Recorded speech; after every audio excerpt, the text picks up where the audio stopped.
Well, hello everyone, welcome to Rainmakers RoundUp. I am your host, Mark Iorio, and today I've got with me Laura Crothers Osborn. Laura is the president and CEO of Crothers Consulting. Laura, welcome to the program. Great to have you. Yeah, thank you so much for inviting me, Mark. You're so welcome. You're one of those stars I've been wanting to get on this show for a long time. Rainmakers gets a lot of views, and it's been around a long time, and I'm so happy that you're finally on the program. So thank you. So HR, team building, coaching, there's so much that Crothers Consulting has done. You've had a remarkable, is 12 years?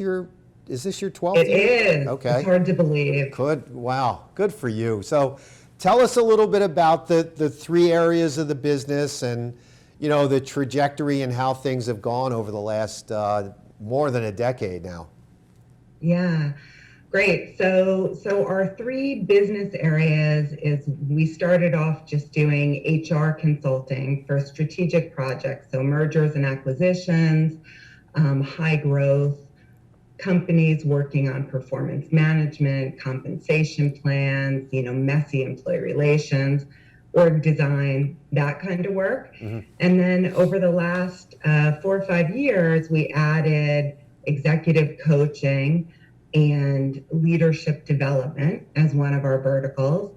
And over COVID, we ended up adding a vertical for soft skills training. We realized, gosh, over the last 12 years, we've done 40 some odd training courses that we custom designed for different clients, but we weren't really leveraging that with new clients. So we rolled that vertical out 2 years ago. Wow. And the growth has been kind of crazy. I think I told you this was originally a work-life balance thing for me. I thought it was going to be me and a shingle till my kids got out of college. And, here it is 12 years later. Not so much. We've got a pretty big team of 25, and we've been growing double digits every year. And through COVID, we were growing 60% a year. Wow.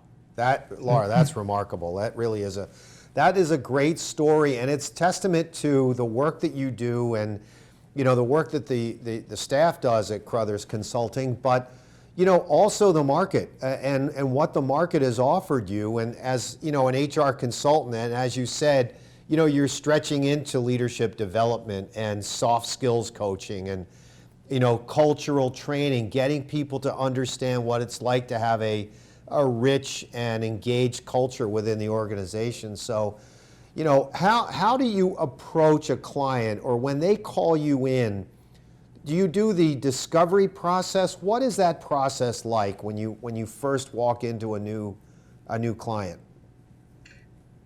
So it honestly depends upon the client, but in a perfect scenario, we would get called in and we would work on what we call the HR assessment first. Mm-hmm. And what that assessment is taking a look at what's the company's business plan and what's the culture they're trying to create. And how do you wrap everything you do in HR, so people, leadership, and culture, around those two things and in support of that business plan? And so we look at all the different HR verticals and put together a 12 to 18 month roadmap saying, if one of my team members was running their HR organization, mm-hmm. what would we do in what order so that we would be setting the business up for the best success, given what their business plan is and the culture they're trying to create, ensuring that what is built is scalable because most of the businesses we work with are in high growth mode. Yeah. So ensuring that we're building things that are scalable, that they can grow with, and they're not having to redesign the wheel, every 12 to 18 months when you're in that quick growth mode. So that would be the ideal start. Yeah. We've talked about your career path and how you got to this point. Why do you love what, I mean, you obviously love what you're doing. You could see it in your eyes, you could see it in, you hear it in your voice. But the passion for doing what you do, where did that all stem from? Where does it come from? And why do you love doing what you do? That's a good question. So for me, honestly, I think that I get a lot of fulfillment from helping people gain clarity on what they need. Sure. That's kind of my purpose in life. And so a lot of it comes from that. And if you think about the different pieces that we touch, whether it's helping a leader get clear on how they want to lead and the decisions they need to make, whether it's helping an organization get clear on their people strategy and their culture. Really, that's what lights me up, is watching that light bulb go off where someone comes to the decision for themselves on what's right for them and their organization. When you first started off, you spent a lot of time around growth companies and around private equity firms, and you joined the Association for Growth, Corporate growth. Right. What was the impetus behind that? What was your thought process behind understanding that, being around growth companies was where you wanted to basically plant your stake? Well, my corporate career, before I started my own business, I had led mergers and acquisitions at Standard & Poor's from an HR perspective. And I love that high growth M&A world.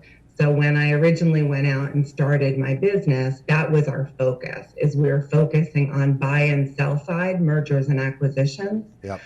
And so the Association for Corporate Growth in New Jersey and New York made a lot of sense as a place for me to meet new people in this middle market.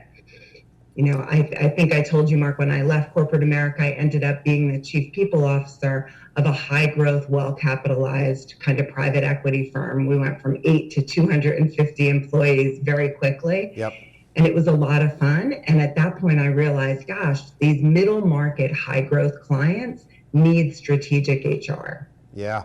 Yeah, they do. And it's funny because, it's interesting because you really hyper-focused on growth companies and ACG and private equity firms. And so that's really what launched you. And, I've gotten so much advice as an entrepreneur over the last 35 years, Laura, that, a lot of times you think, oh, I can sell to anyone. I can sell to everyone. The world is my oyster. I can basically go out and call on every company out there. But one of the things, it seems to me anyway, that made Crothers so successful from the beginning is your hyper focus on growth companies. And, so that really helped launch you, didn't it?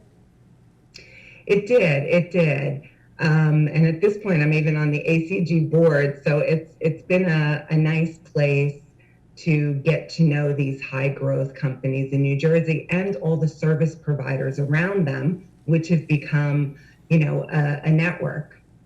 Yeah.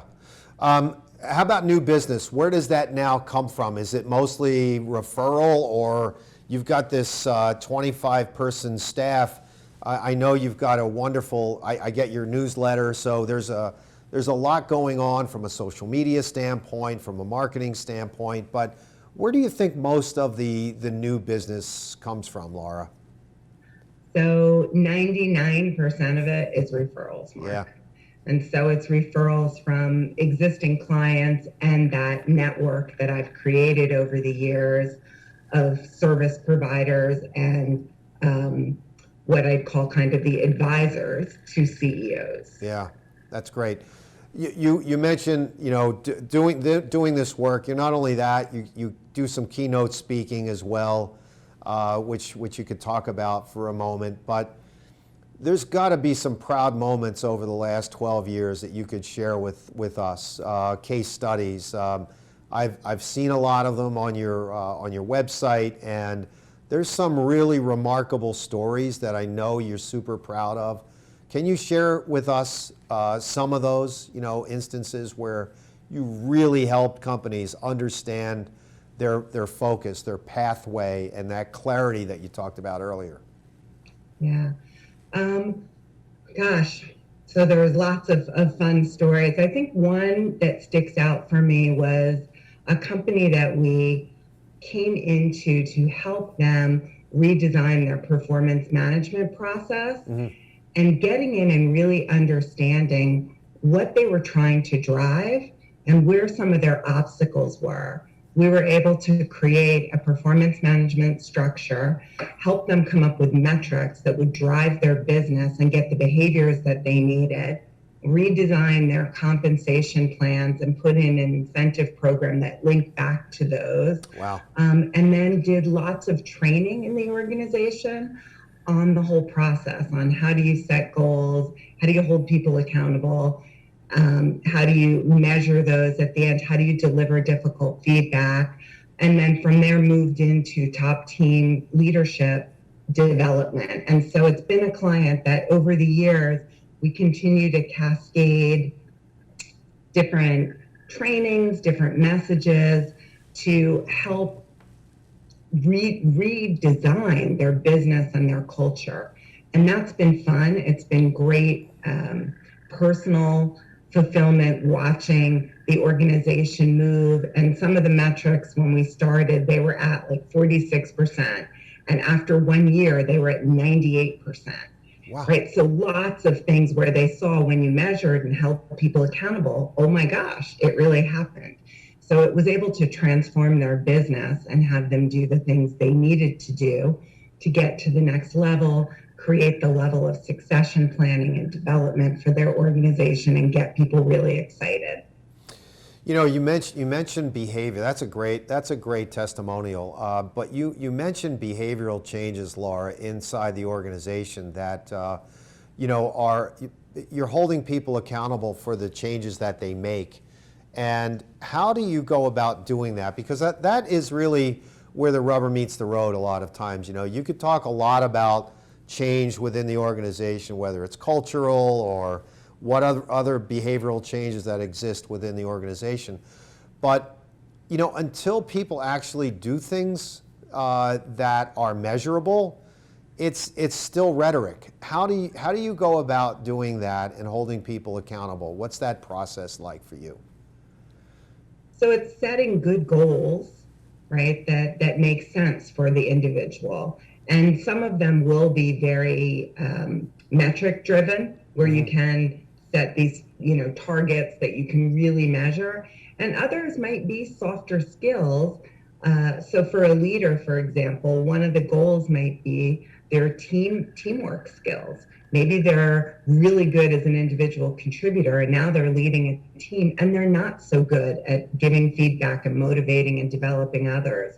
So for those individuals, you would set goals around, having regular staff meetings, regular one-on-one meetings, delivering performance feedback for people on some continuum, meeting with their manager on a regular level and talking about what they're doing to develop and engage their team, collecting potentially upward feedback or 360 feedback at the start of the process so they can kind of see where they are, benchmark against people from all over the world, leaders from all over the world that do these 360s. So they get some frame of reference.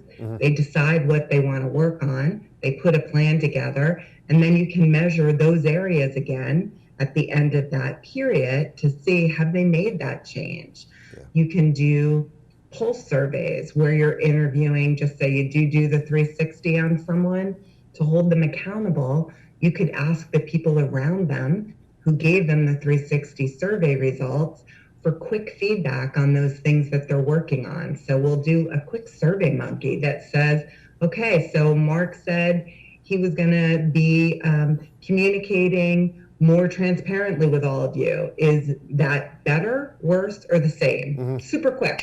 Yeah. So people just bing, bing, bing. And you can get that feedback, which can then give you some real-time feedback like, wow, people are seeing my changes. It's worth the effort. Or, Yeah. they're saying I'm getting worse. I Right. better really focus on this differently. Got it. Very cool. So those are some examples. Yeah. No, that's great. I love that. I want to talk to you more after the break about, the role in HR inside the organization, and as things have progressed over the last several decades, their position around the executive suite and how they're viewed these days. But we need to take a quick commercial break. We will be right back after this message from our sponsors. Don't go away.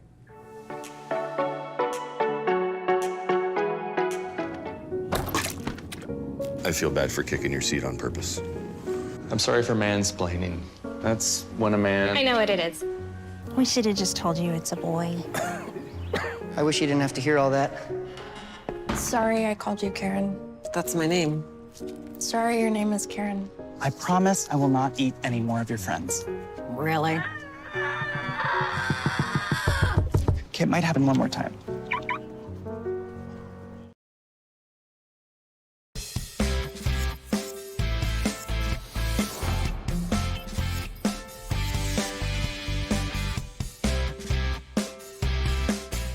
Hi everyone, my name is Milton Corsi. I'm here with my co-host, Mark Iorio.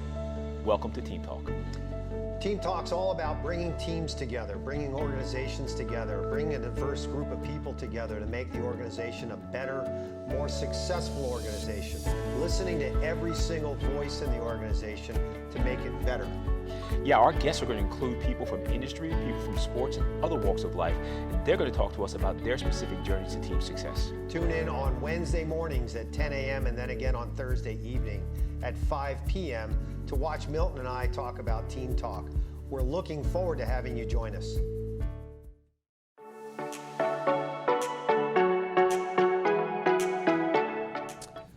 Hello everyone, welcome back to Rainmakers RoundUp. I am your host, Mark Iorio. I'm with Laura Osborn, Laura Crothers Osborn, president of Crothers Consulting. And Laura and I are talking about the role in HR and what, Laura, one of the things I wanted to ask you is, as a lot of people have said, do you sell, like in my case, our product or our process into HR? And my response has always been, well, HR really doesn't have a seat usually at the executive suite, and they're not a decision-making entity. What have you seen over the last, say, decade or decade and a half in the world of HR and as they sit at the C-suite level? Yeah, so Mark, I think that was the case 20 years ago, and there's definitely still some what I would call HR police or personnel people that don't sit at the table. But I think that most CEOs have recognized the value of the people, leadership, and culture in their organization, which is what HR drives and supports. So I've seen over the last 20 years, probably, at the end of some of my corporate career, and then when I moved, to be chief people officer at a firm, I was very much at the table with the CEOs, and so were my peers at other companies, because everything you did had an impact on people, leadership, and culture. And you needed to be aligned. If HR was sitting somewhere just developing programs on their own without aligning to what was really going on in the business, those programs weren't usually very successful. It was kind of that HR police driven by HR, and people didn't understand the reason for it. It didn't align. It didn't make sense. And I think that really good strategic HR people are valued. There's some of that work that just has to be done. If it's not done well, you hear about it. But if it's done well, nobody says anything. Yeah. But then there's real value to the organization type of work as you move the organization forward and do some of the things we talked about. So I've really seen HR have a seat at the table. And some of it's driven by the CEO. So if that CEO comes from a place where they've had strategic HR partnership, they look for that again. And sometimes people think of HR as, benefits, payroll, compliance. Those people aren't going to have a seat at the table.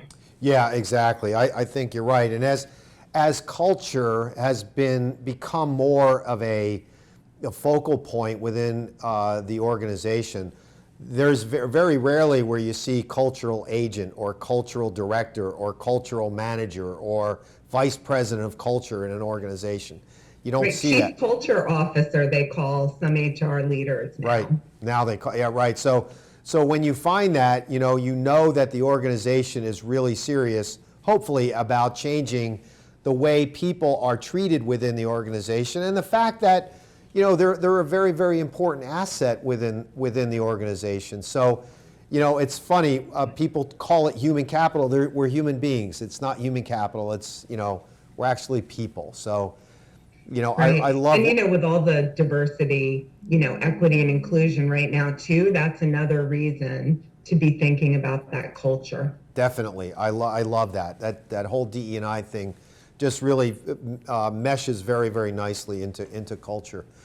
You, Right. as a mom, you had a proud moment when your son a couple years ago, who was probably maybe a senior or in high school, said, "Hey, Mom, I think I might want to join the company." So how did that make you feel? So this is kind of a funny story, Mark. When he said, for some at school, they asked him, what are you going to do when you grow up? And he was a sophomore, junior in high school. And he said, I told them that I'd like to take over the family business. And I was like, really? I didn't know that you liked construction, which is my brother's business. Oh, and yeah. he looked at me and he was like, Mom, your business.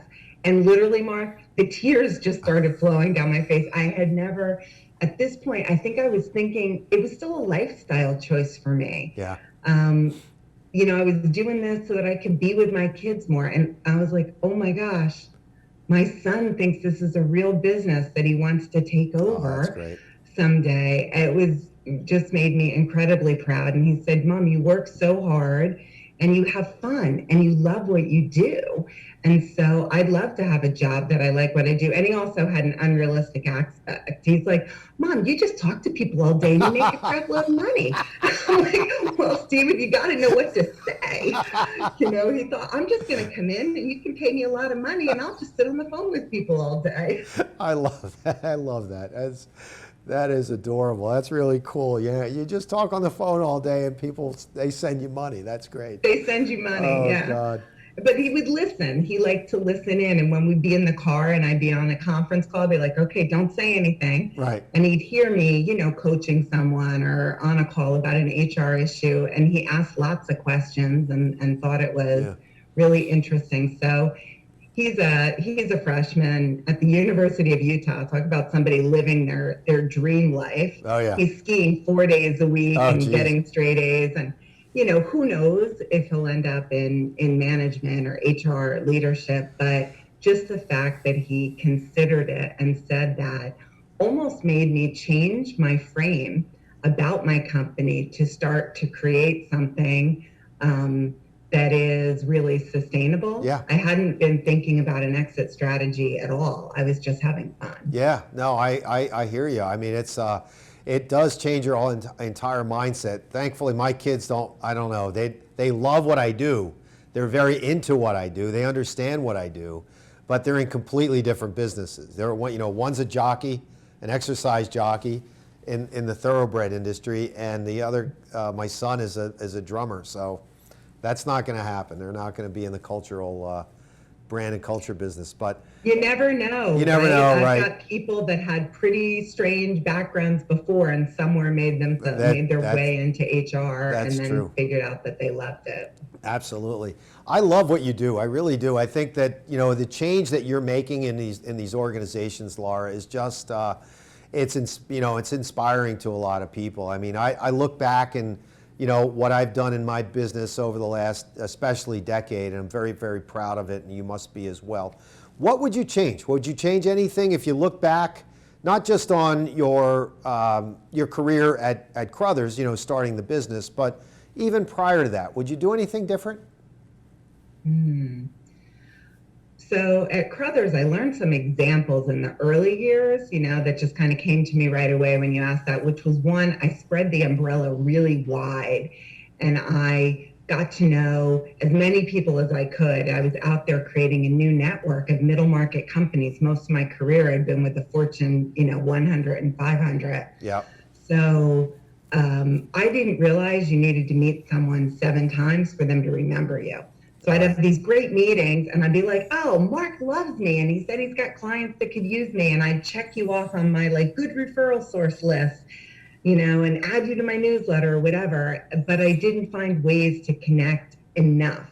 And then I'd run into you a year later and I'd be like, hey, Mark, how are you? And you'd be like, hey, yeah, what was your name again? And I was like, oh my goodness. He didn't remember. I think he's referring clients to me. You didn't even remember my name. Exactly. So what, I learned, I think I would have, in those first couple years, really found key people that I thought I had those great meetings with and met with them every quarter, or every other month, because it took a long time to build that because I was spreading my net so wide. So it took me, a while to learn that lesson. Right.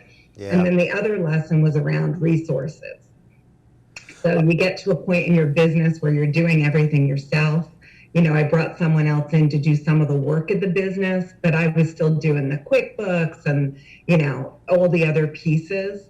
And so I think that when I brought in my admin office manager, my COO, the marketing team, QuickBooks, bookkeeper, CFO, all those people around you, IT, I would have done that sooner because it does release you to do more of, for me, it was business development or more of the work of the business that you like. So I think those are lessons that I learned as an entrepreneur that I try to tell others, do it as quick as you can and take a loss 1 year to set up your infrastructure. Yeah. No, they're 2 great pieces of advice. I think that's, sitting back thinking that, you met someone and they're going to start giving you business is crazy. And then doing everything yourself is just that's not in the cards, doesn't work. No, well, you think back to when you started this business and the fact that you did it as a lifestyle change is really great. And as I said, very inspiring to me. But I'm going to ask you this, who's inspired you, Laura, and what person or what kinds of things inspire you? Gosh, I have so many people that inspire me. So a couple that, come to mind quickly when you say this is, there was the CEO that I worked for at that high growth, well-capitalized startup, Jim McGrain, is someone who I think of, let's see if I get Terry, he's no longer with us, but he inspired us all to be the best leaders we could be. He was the most amazing leader I've worked for. Wow. And just dealt with people in a courageously authentic way, very transparently and honestly, and really helped people be the best version of themselves. That's great. Challenged us and pushed us. And so whenever I get into sticky situations, in my head, I think, what would Jim say? What would Jim do? That was somebody, and he started several businesses and was just very inspirational in a lot of ways. That's great. Laura, thank you so much for joining us today. Tell everyone how to get in touch with you and Crothers Consulting. I really enjoyed today's interview. It was great. Well, thank you, Mark, for inviting me. My pleasure. So you can reach me at laura@crothershrconsulting.com. And Crothers is just like brothers with a C. And my phone number is 201-317-0512. Wonderful. Laura, thanks so much. I really enjoyed it. It was terrific. You have a great day. Me too. You too. Have a good day, everybody. You too. Thanks everyone for joining us on RVN here, Rainmakers Roundup. What a great interview. Check out Laura Crothers Osborn at Crothers Consulting, Crothers HR Consulting. Check her out. They're a great organization. We'll see you next time. Have a great week, everyone.